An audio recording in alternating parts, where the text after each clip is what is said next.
Hello friends, it's Rhonda. I'm coming to you once again from Mossy Acres. Today we're going to make and can some vegetable soup. It'll be something really nice to have in this winter when it's really cold outside. So let's get started. So I got started this morning early and got everything prepped. I've got my green beans, I've got my meat, carrots, corn, and potatoes. We will get that all seasoned up and ready to go. But first what I'm going to do is I'm going to start by browning my meat. We're just going to take it over here. I got this awesome pot. It's really nice. It's triple ply. It's got a really thick bottom on it, and that's what you want when you're cooking, because you don't want stuff to burn. And if you have a thin-walled pan, it will burn. So I'm going to get some olive oil in there, and I'm going to get that meat browned up. All right, I've got the meat in the pan, and I've got the heat on, and now I'm just going to season it up. Use whatever seasonings you like. I'm going to use salt, pepper, garlic salt. I'm going to throw in some minced onion that are dried, because I just didn't feel like chopping up onions today, and we'll get it started. Now, I always start on the light side with my seasonings because you can always add more, but you can't take it away once it's in there. Okay, our meat is browned, and now I'm going to add in some bone broth, some beef bone broth, and some tomato juice to flavor it.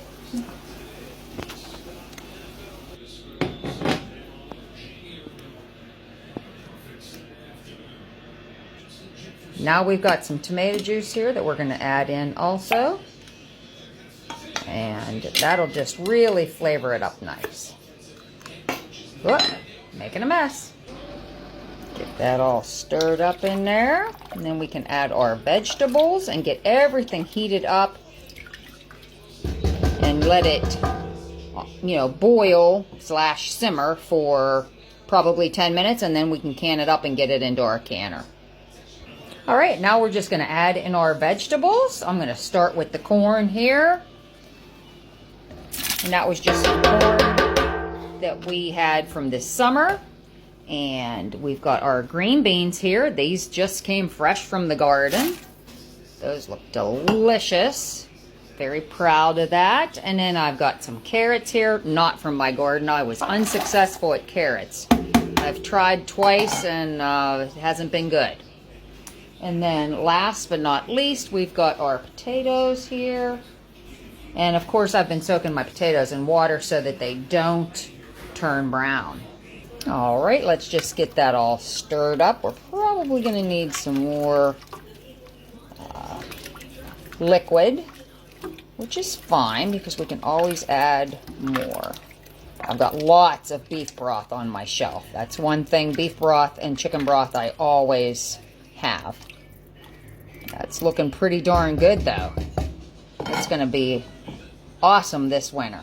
All right, she is looking good, and we have her nice and hot. So we're going to put that in our jars. We're going to put filling, your soup filling or ingredients halfway, and then halfway with juice. And then I was going to use my electric pressure canner, but I think I'm going to have more jars than I was expecting. So let's just break out the pressure canner here, and we will do it old-fashioned way. I've got my jars cleaned. They are sterilized, they're clean, and they are ready to be filled. So let me get my 4 jars funnel and my 4 jar lids, and away we go. All right, we did half meat and vegetables, and then half of our juice or broth.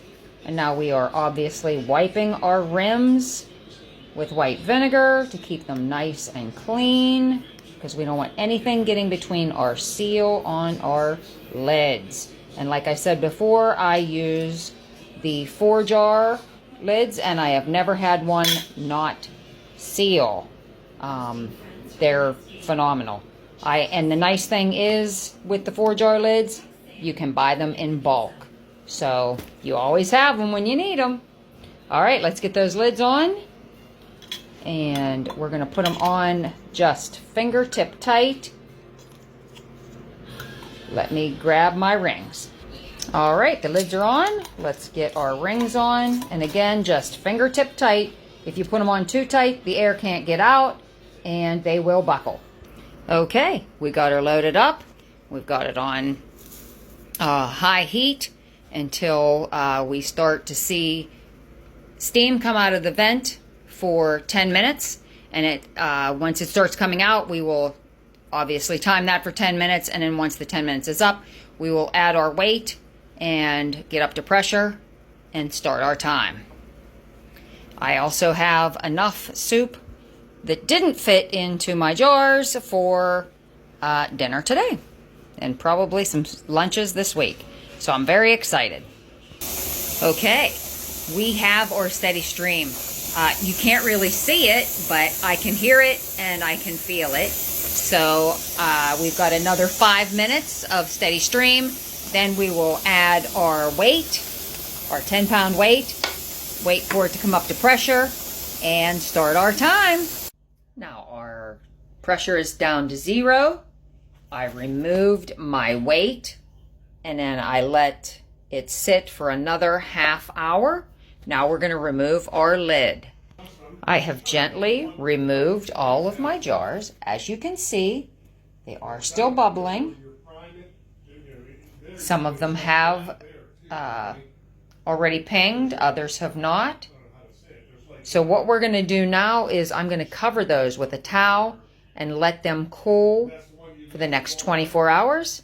Then we will remove our rings and everything should be sealed, and we'll obviously date them and put on the top what is inside, because no matter how many times I think to myself, I'll remember what that is, I never remember what it is. And then we'll get them on the shelves.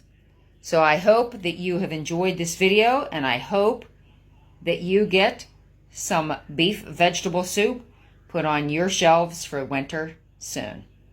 Thank you, and God bless.